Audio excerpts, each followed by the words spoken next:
Hello. Okay, next tutorial. This tutorial is meant to be for Slender Man.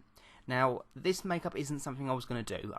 It's something that you can achieve quite easily by applying a morph suit mask and a black suit, really. And but everyone keeps requesting it. Every day I get so many requests for it, and it's been mad. So I thought, okay, you guys obviously want to see it, so I just decided to do my own version of it. So rather than making it so plain, I decided to make it more skull-like, and yeah, I hope you guys don't mind I edited the original look so much, but I don't know, it's still got no mouth and no eyes, and it makes it a little bit more interesting, I think.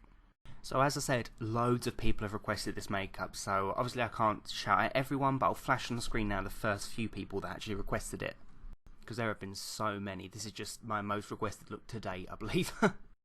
And the first person who requested this look before anyone else was Jessie Palais. If I'm pronouncing your name right, I'm probably not. I'm sorry if I'm not, but you're the first person, so thank you so much. Thanks everyone that requested this look. So if you'd like to see how to recreate this look, stay tuned. So the first thing I'm going to do is block out my eyebrows. So make sure when you block them out, you apply an extra layer of Spirit Gum after you've applied the wax and Spirit Gum for the first time, because I'm going to be putting a lot of liquid latex all over my face, and I don't want my eyebrows to come off when I remove the whole thing. So yeah, that extra layer of Spirit Gum just helps. And I'm also going to be applying a plain latex bald cap. So I'll pop links here and here to tutorials that I've done in the past to teach you guys how to do that, just so I can save some time up in this video. I say that so often, I'm beginning to say it on autopilot, I think. But yeah, so I'm going to do all that and get back to you. So there we are. So I've applied a few layers of latex, about 3 to 4 layers of latex around the edge of my ball cap just to blend the edges in. But now I think I'm going to switch over to a voiceover because I need to cover my mouth. I mean, the majority of my face is going to be covered except for my nose, and you can cover your nose if you want, but no, I'm going to go for my own version of Slenderman. So it's just so it's not completely white. I want to do some shading and stuff. So yeah, I'm going to leave my nose in. Why not? So I'm going to take some liquid latex and a sponge, and I'm going to go all over my face, all over my mouth, over my eyebrows, and I'm going to do that for quite a few coats, but we'll see as it goes on. So yeah, so I'm going to start applying it and switch over to voiceover. So I applied the liquid latex all over my face. I ended up doing about 3 coats first, just to get a good base going. The reason I do that is because I'm going to be applying some tissue to my forehead to build it up, and I'm going to be obviously going over my mouth.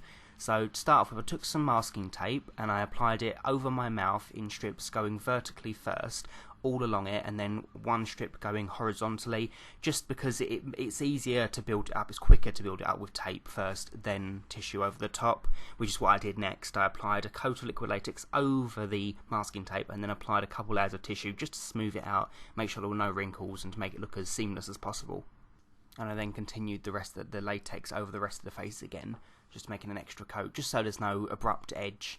So then I took some tissue paper, which I've torn in two, so I've got the thinner half, and as I said, I'm applying it over my mouth now, just to make it smoother. You do that by coating a layer of liquid latex in the area, then applying the tissue, and then saturating the tissue in the latex with a sponge afterwards. So then I did exactly the same again on the eyebrows. I used some regular tissue again and saturated it over my eyebrows just to build up this V shape, this very angry brow shape. Doesn't matter how neat it is, because once you've got a few layers on there, I took some masking tape just to build up the area again. Now I don't usually do that, but because I'm going to be applying some tissue over, some fabric over the top, it doesn't have to be too neat. But this just really does make it look more like an angry skull shape, and I just prefer that shape to work with, really. But you can see here I'm taking some fabric over the top, which is what I'm going to use to stick down.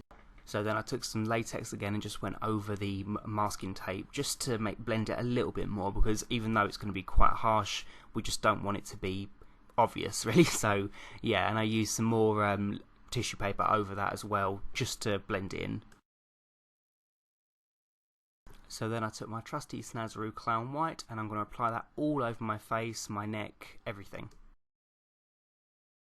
And then just to set it all in place, I took some Ben Nye setting powder in Super White and applied it all over wherever I put the white makeup. Then I took some Snazaroo Black Watercolour and I applied that all over my eyelids and just underneath my eye, not going over the shape that I made with the masking tape and latex, because this is going to act as like a really strong silhouette when I apply fabric over the top of it. And it really does help make the eye sockets look really deep and skull-like when I apply the fabric over it. I should mention this fabric is like a really thin muslin. It's the same material that I used for my Spider-Man and Roshank tutorial. So when you hold it really close up to your eye, you can see through it. It's really good stuff. So then I cut it to shape, so it fitted just over my eye, just over where I used the masking tape, and I took some spirit gum, just applied it round the edge of my eye, and then stuck the fabric down. I then took some more liquid latex and a sponge and just dabbed it right around the edge of that fabric, just to blend it in place. I then took a Grimas black cream in 101, and the reason I'm using a cream is because it blends really nicely, because I'm going to use this to sculpt out the bone structure on the face, like the temples and the angry brow and the cheekbones. This is where my makeup kind of differs from the original Slender Man designs, but I think this might add something to it, because then I can take a new fluffy brush and just blend that cream out, just so it's not as harsh, because even though I'm changing the design slightly, I still want it to look really plain and light, not too detailed. And so then I've got to copy the same exact pattern on the opposite side. So there we go. So now all that's left for me to do is apply my black suit, white shirt and black tie. So there we go. So I applied my suit and my shirt and some black gloves just to finish off the look. So that's my look. It's relatively simple really, aside from all the latex, but the design itself is quite simple, which hopefully is in keeping with the whole Slender Man theme. I mean, as I said, you could just use a morph suit mask, but I don't know, this does add an extra element to the look, I think, because there's no seams, there's no mask line, obviously, because it's not a mask, and it's essentially, it's your face, really, isn't it? So it does make it that much more creepy. But yeah, there's not a lot else I can say about this look really, but thank you guys so much for watching, and thanks to everyone that requested this look. It really did push me to do it and find different ways around it, so I really appreciate it. But yeah, I really hope you guys enjoyed this tutorial. If you like it, please make sure to, rate, comment, subscribe and all that jazz. It really helps me out.